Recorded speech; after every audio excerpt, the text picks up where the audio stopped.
मैं शुरुआत आलोक शर्मा जी आपसे करना चाहता हूं। आपके पार्टी अध्यक्ष ने आज जो स्टेटमेंट दिया कि सब लोगों से हमारी बात हो रही है, विपक्ष एक होगा, भाजपा इस बार 2024 में जरूर हारेगी, तो उन विपक्षी नेताओं में ममता बनर्जी भी जरूर शामिल रही होंगी। राहुल गांधी उनकी पार्टी को भ्रष्ट बता रहे हैं, कह रहे हैं तो बीजेपी को जिताना चाहते हैं। देखिए, मुझे लगता है कि विपक्ष तो अभी भी एक है। वो तो बीजेपी की बी टीम और बीजेपी की सी टीम, वो एक हैं। इसमें कहीं कोई कंफ्यूजन नहीं है। चाहे राष्ट्रपति का चुनाव हो, उपराष्ट्रपति का चुनाव हो, संसद के तमाम बिल हों, सभी में तो टीएमसी ने बीजेपी की मदद की है। 3 विधायक थे, 3 से 73 पर बीजेपी के विधायक पहुंच गए। किसके शासनकाल में पहुंचे? तमाम तरह के जो इनकी जांच थी वो सारी की सारी रुकी हुई। लेकिन अब जिस तरह के आपने पूरा वक्तव्य दिखाया सौरभ भाई, मुझे उस पर आपत्ति। बताएं। विपक्ष इतनी सीट देना चाहता है, वो इतनी, आपको कहां से पता चल गया कौन किसको कितनी सीट देना चाहता है? हम कह रहे हैं कि आम आदमी पार्टी, केसीआर, टीएमसी ये हमेशा बीजेपी की मदद करते हैं। आज माननीय राहुल गांधी जी ने एक बात कही और उसकी पुष्टि कर दी ममता जी ने स्वयं। उनकी लड़ाई पूरी तरह से कांग्रेस से है। आज सिचुएशन ये है कि आप यूपीए वर्सेस एनडीए की तुलना कीजिए।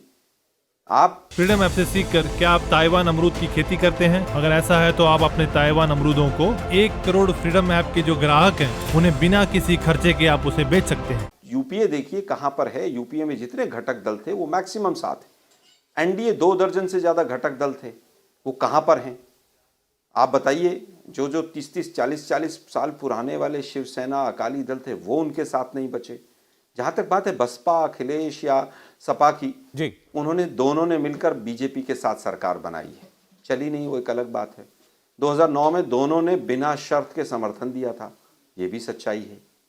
टीएमसी अगर 2011 में पहली बार पावर में आई तो 43 एमएलए हमारे जीत कर आए थे और 7 मंत्री थे हमारे। तो ये गठबंधन 1989 के बाद से गठबंधन का दौर रहा है। अभी 1.5 वर्ष है, बहुत चीजें रहेंगी। ठीक है आलोक जी, जरूर है। आपने कहा ये मुकाबला जो है कांग्रेस बनाम बीजेपी की ए टीम, बी टीम, सी टीम उस सब से है।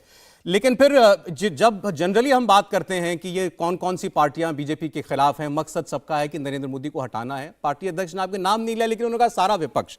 तो मैं आपसे पूछना चाहता हूं, ममता बनर्जी को आपने कहा कि ये बीजेपी की मदद करने वाले हैं, केसीआर साहब वो आपके खिलाफ बोलते हैं, अरविंद केजरीवाल गुजरात में थे, गुजरात और पंजाब में उनकी प्रेजेंस हो गई है, वो कहते हैं कांग्रेस पार्टी भ्रष्ट है। तो ये सारा विपक्ष जो है आपके अलावा अगर ये आपके भी खिलाफ है, तो फिर उस टेंट के नीचे जिसको जो कांग्रेस कह रही है हमारा। फ्रीडम ऐप से सीखकर क्या आप ताइवान अमरूद की खेती करते हैं? अगर ऐसा है तो आप अपने ताइवान अमरूदों को 1 करोड़ फ्रीडम ऐप के जो ग्राहक हैं उन्हें बिना किसी खर्चे के आप उसे बेच सकते हैं। टेंट और मैं बहुत लोगों से बात करता हूं, जो अनुभवी लोग हैं वो कहते हैं कि कांग्रेस के अम्ब्रेला के नीचे आना ही पड़ेगा सबको। लेकिन फिर ये लोग कैसे आएंगे जो अभी से खुलकर आपके खिलाफ बोल रहे हैं और अब तो आप भी उनके खिलाफ बोल रहे हैं?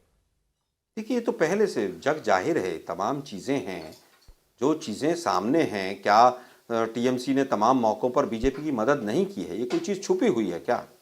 पूरी तरह से स्पष्ट है। ये 3 काले कानूनों को सबसे पहले अगर किसी विधानसभा ने पास किया तो वो केजरीवाल जी की विधानसभा थी। भूल गए क्या हम लोग इस बात को? केसीआर ने तमाम बिलों को पास किया, इस बात को भूल गए क्या हम?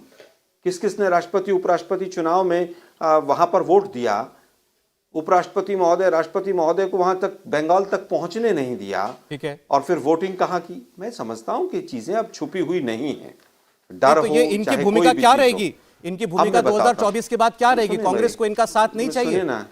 मैं समझता हूं कि अगर वो लाइक माइंडेड पार्टीज हैं वो हमारे साथ आएं, बीजेपी का साथ देना छोड़ें। लेकिन सवाल आज ये है कि अकाली कहां है, पूछता हूं मैं, सेना कहां है आज?